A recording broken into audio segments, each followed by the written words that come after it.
aceptable para nosotros en Occidente como hijab es algo que todavía está por descubrir.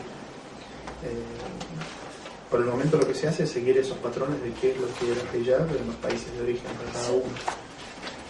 Y eso es algo que yo mencioné en la conferencia, por eso que bueno, eran mis opiniones, son mis opiniones, no son veredictos finales, y lo que debe hacer la comunidad es traer esos temas a debate, porque evidentemente Occidente tiene una característica que no se da tan fácilmente en los países islámicos, que es las diferencias entre las generaciones. En los países islámicos, a mí me ha tocado vivir o estar en distintos países islámicos, y no hay una diferencia generacional tan notoria entre padres e hijos. En Occidente los cambios se dan tan rápido que hay una diferencia muy grande en la vestimenta, en la ética, en la moral, en el comportamiento entre padres e hijos. Mi padre me tuvo a mí con 25 años y entre él y yo hay una diferencia muy grande. Y mi abuelo lo tuvo a mi padre con 36 años y entre mi padre y mi abuelo hay una diferencia abismal. En un país islámico esas diferencias no se notan tanto en vestimenta, en actitudes, en moral. Los espacios islámicos son lapsos mucho más largos. Evidentemente, si se compara un kuwaití de hoy con un kuwaití de hace 200 años, hay una diferencia. Pero en los últimos 60 años los kuwaitíes no han tenido tantas modificaciones dentro de su sociedad con respecto a lo que son los estándares de moral y de vestimenta. Entonces, va a haber, nosotros tenemos una crisis de identidad como musulmanes y occidentales, porque no la tenemos formada. Entonces, va a haber evidentemente una crisis generacional entre los inmigrantes, los hijos de los inmigrantes, y la segunda generación, ¿no es cierto?, de hijos que ya no son hijos de inmigrantes, sino que son hijos que ya nacieron en Europa. Entonces creo que como musulmanes tenemos que estar abiertos a ese debate que se va a formar, porque lo más importante de eso es cuál va a ser nuestra ropa, y no estoy hablando de un modelo que si no se viste de esa manera no es hijab, sino cuáles van a ser las características de esa ropa islámica por la cual vamos a considerar que ese es un hijab aceptable, y cuál otros vamos a decir eso o es un hijab de otro lado o no es un hijab. Todo eso es algo que evidentemente se va a ir descubriendo en esta sociedad, no es algo que nadie tiene respuesta sobre eso. En Arabia Saudí, en Kuwait o en Marruecos hay cierta vestimenta que se acepta como hijab y cierta vestimenta que se dice, bueno, está vestida pero ya no es hijab, ¿no es cierto?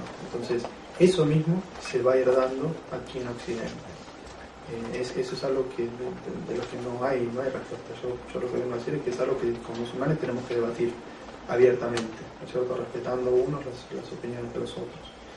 Y creo que lo más importante a tener en cuenta con el tema del hijab es que en los países islámicos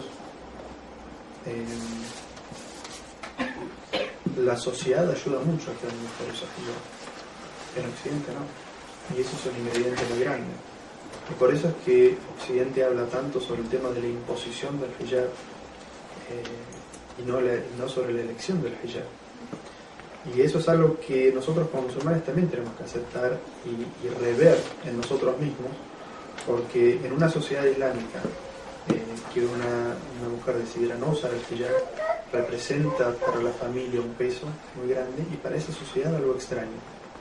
En esta sociedad en la que nosotros vivimos, en Occidente, eso cambia, paradójicamente. Y los padres no tienen la misma influencia y el mismo poder sobre hijos e hijas de que vistan el hijab. Y eso es algo que también tenemos que asumir. Y por lo tanto, el hijab no puede ser una imposición de padres a hijos, sino que tiene que ser una inculcación de padres a hijos y una elección propia de los hijos. Aunque mucho nos duela a los padres, ¿no? O sea, es algo que todos los padres sabemos que es lo mejor y es lo que le queremos dar a los hijos. Los hijos tienen que tener su propia experiencia. Nosotros le damos lo mejor que podemos a nuestros hijos, pero son ellos los que tienen que hacer la experiencia de elegir, porque, vuelvo a decir, en este lugar somos todos musulmanes por opción. Nadie es musulmán empujado por la sociedad como en otros lugares. Acá todos elegimos ser musulmanes. Y para las hermanas musulmanas el hecho de usar el hijab es un paso importantísimo, y es una demostración de fe grandísima en Occidente, como no la es en los países islámicos. Los países islámicos, los sabios están constantemente hablando de que renueven su intención, porque el hecho de llevar hijab no es un acto de adoración en sí mismo, porque es costumbrismo. Pero en Occidente, que una mujer lleve y vista el hijab es una muestra de su fe, es una evidencia de la fe. Entonces, creo que lo que los musulmanes tenemos que hacer es aprender cómo hacer da'wah a nuestros hijos, invitarlos, inculcarlos, para que usen el hijab por convencimiento. Y de esa manera también un poco luchar contra ese prejuicio de que las musulmanas o mujeres musulmanas usan el hijab por imposición. Si nosotros tenemos para dentro de nosotros ese discurso y ese diálogo, evidentemente ese diálogo va a florecer, ese discurso va a florecer hacia afuera, y la gente también va a saber de que la mujer que lo usa porque nadie se lo impone, sino porque es una elección propia de ella, y que si ella elige no usarla es respetada dentro de la comunidad islámica. Evidentemente es invitada a usarla. Todos los musulmanes sabemos que es obligación usarla, e invitamos a nuestras hermanas musulmanas a que usen el hijab, pero no se puede imponer. La ikra de fitín. Y en esta sociedad en la que nosotros vivimos no podemos imponer. No se puede imponer. Evidentemente hay un mínimo que uno tiene que entender, y es también el derecho de los padres a decir: esta es una casa musulmana y mientras se vive en esta casa se usa el hijab. Eso no significa que la niña use el hijab mientras esté cerca de la casa, y que cuando se va lejos de la casa deje de usar el hijab, o que el día que se case o que se vaya de la casa deje de usar el hijab. Por eso digo que nuestra da'wah debe ser no de imponer el hijab y que por costumbrismo lo use, sino de invitarla y enseñarla por qué la importancia del hijab para que lo adopte como propio, y que estando ahí o en otro lugar lo vaya siempre a llevar por una decisión propia. Y en esto también hay que mencionar los dobles estándares que tiene Occidente cuando habla de la imposición, porque ellos hablan sobre el tema de que el hijab se impone a las niñas, ¿no? Y que por eso siempre ellos consideran que es mejor que las niñas no usen el hijab en la escuela y todo esto. Si uno les preguntara a cualquiera de esos directores de escuela que si las niñas del 4º grado o del 7º grado deciden que a partir de hoy van a ir todas en toples, si eso sería aceptable para ellos, evidentemente ellos dirían que no, que eso no es aceptable. Es decir, que ellos también tienen un límite de moralidad. Lo que pasa es que el límite entre ellos y nuestro es distinto. Y ellos también impondrían que las mujeres no podrían hacer toples dentro de la escuela. Y también estarían imponiéndolo. Es decir, que en la sociedad islámica se impone, en la sociedad occidental también se impone.